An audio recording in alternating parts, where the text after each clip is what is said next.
Assalamualaikum warahmatullahi wabarakatuh. Saya Biolagang Pangestu, NIM 192121150 dari kelas HG5E, ingin menjelaskan tentang sosiologi hukum menurut Max Weber. Ini juga demi tugas saya untuk kepentingan UAS dalam mata kuliah sosiologi hukum. Nah, untuk selanjutnya kita langsung saja ke materi. Max Weber menentukan suatu definisi inti dari hukum yang lebih penting bagi tujuan masa kini kita. Ia menyajikan sesuatu cara pendekatan hukum dan masyarakat yang dapat kita gunakan untuk mengembangkan definisi hukum melalui cara-cara yang jelas dalam mempelajarinya. Sebagian besar tulisan-tulisannya menyajikan petunjuk penting bagi pengembangan suatu definisi hukum dan untuk memahami cara-cara alternatif dalam pemikiran terhadap hukum dan masyarakat.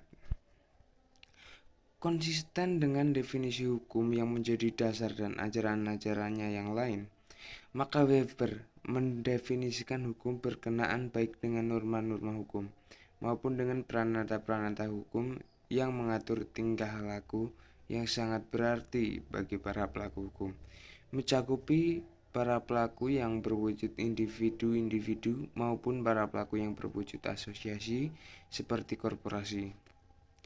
Namun yang terpenting, Weber memandang hukum sebagai suatu kumpulan norma-norma atau aturan-aturan yang dikombinasikan dengan konsensus dan penggunaan paksaan kekerasan.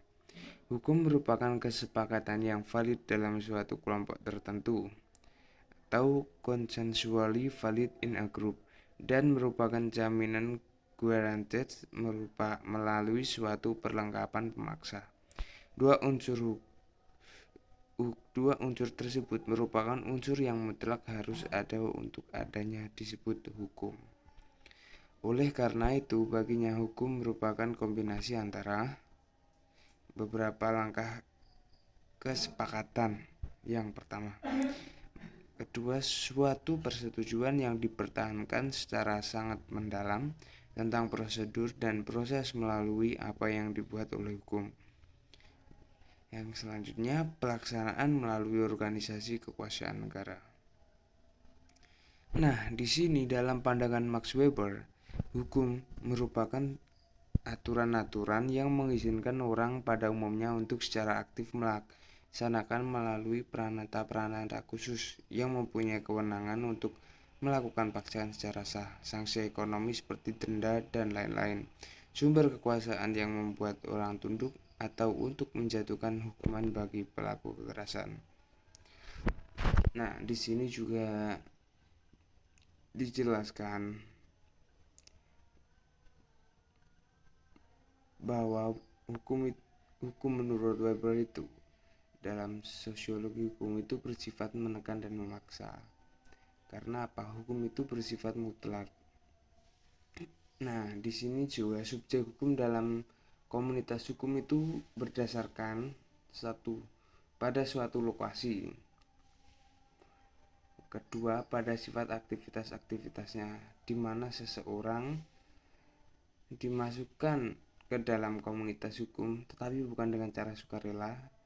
Nah, dan bukan hanya dari sekedar keanggotaan. Cukup sekian penjelasan dari saya. Apakah bisa dimengerti? Nah, jika ada kesalahan dan kekhilafan mungkin itu dari saya. Jika ada kebenaran itu dia dari Allah Subhanahu wa taala. Ya, billahi taufiq wal hidayah. Wassalamualaikum warahmatullahi wabarakatuh.